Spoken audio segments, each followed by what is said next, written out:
SIR বিষয়টা কি? Actually ভারতবর্ষের আগে 12 বার 13 বার এসআইআর হয়েছে, নির্বাচন কমিশনরা বলছে 8 বার হয়েছে, আমি এটা ধরেই চলছি। এসআইআর দেশের জন্য হওয়া ভালো, কিন্তু বর্তমান যে এসআইআর হচ্ছে এই এসআইআরটা হলো রাজনীতির এসআইআর। এটা আমাদের জন্য বড় ভয়ঙ্কর, দেশের জন্য ভয়ঙ্কর। এ থেকে আমাদের সবাইকে সজাগ হওয়া দরকার আছে না নাই? কিন্তু আমি আপনাদেরকে প্রশ্ন করব, এই রাজ্য সরকার কি বলেছিল? আমি বেঁচে থাকতে এসআইআর হতে, জোরে বলুন হতে, এসআইআর শুরু হয়েছে না হয়নি? তাহলে রাজ্য সরকার আজকে বলুক সে বেঁচে আছে না মরে গেছে? তাহলে আজকে এসআইআর হলো কেন? এই কৈফিয়ত দেওয়া দরকার আছে না নাই? অথচ আমার ভারতবর্ষে অনেক রাজ্যে তারা তাদের বিধানসভাতে বিল পাস করে এসআইআর কে তাদের রাজ্যে রুখে দিয়েছে। আজকে মুসলমান আমরা রাজ্য সরকারকে 215টার উপরে এমএলএ দিলাম, তারাও তো বিধানসভায় বিল পাস করতে পারত যে আমার বাংলায় এসআইআর আমরা চাই না, এই বিল করা দরকার ছিল না, ছিল না। কিন্তু বাইরে বলছে এসআইআর হতে দেব না, যদি হয় লড়াই করব, একটা নাম বাদ গেলে ছাড়বো না। উপরন্ত 221 কোটি টাকা এসআইআর যাতে হয় রাজ্য সরকার খরচ করছে। আমি যে কথাগুলো বলছি রেকর্ড হচ্ছে না হয়নি? অতএব হুচুকে বাঙালির মতো লাপালে হবে না। তোমার মধ্যে যাররা পরিমাণ যদি ইনসানিয়াত থাকে, তুমি যদি ইসলামের ঘরের সন্তান হও, তাহলে এই কথাকে যাচাই বাছাই করো, করে আব্বাস সিদ্দিকীর বিরোধী করো। তাহলে 221 কোটি টাকা এসআইআর যাতে হয় এর জন্য রাজ্য সরকার বাজেট করেছে।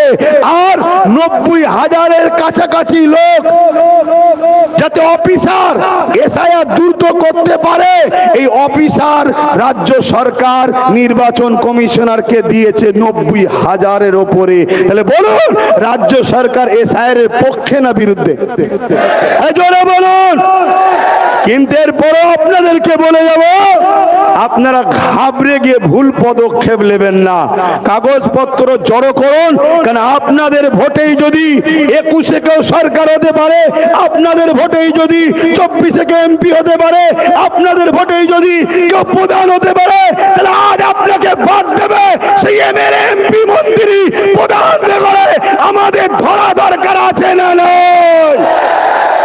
তাই ঘাবড়ে গিয়ে কোনো ভুল পদক্ষেপ নেবেন না, কাগজ জোগাড় করুন। আর নামের একটু একটু ভুলের জন্য অনেকে টেনশন করছে, খবরদার টেনশন করবেন না।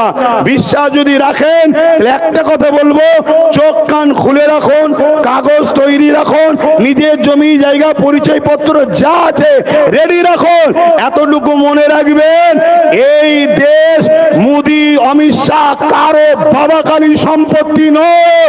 যদি কারো উপরে জুলুম হয়, আমরা পাবলিক যারা দেশকে বিজয় করেছি, আমাদের পূর্বপুরুষদের অবদান আছে, আমরা সংগঠিত ঐক্য হয়ে রাজনীতির বাইরে গিয়ে জনগণ ভারতবাসী এক হয়ে যেভাবে ব্রিটিশদের বিরুদ্ধে লড়াই হয়েছে, আবার লড়াই আমরা করব। রাজি আছেন?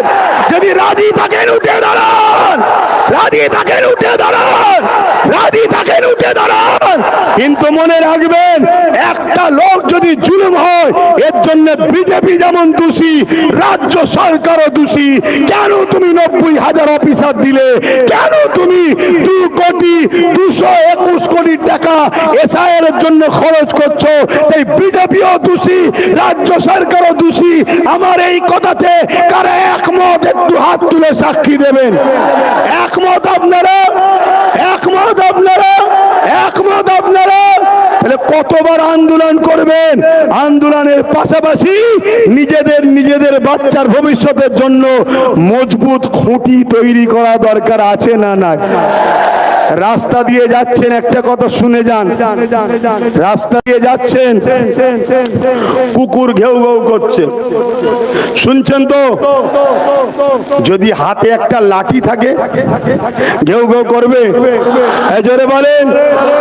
খালি হাতে আছি বলে এতিম বাচ্চাকে সবাই যেমন লুটে যায়, আমাদের কেউ নেই বলে যে যা খুশি করে যাচ্ছে। সবে একটা লাঠি হয়েছে, এরকম যদি গোটা 30-40 লাঠি থাকে, তাহলে লড়াইটা বাড়বে না কমবে? জোরে বলেন, বাড়বে না কমবে?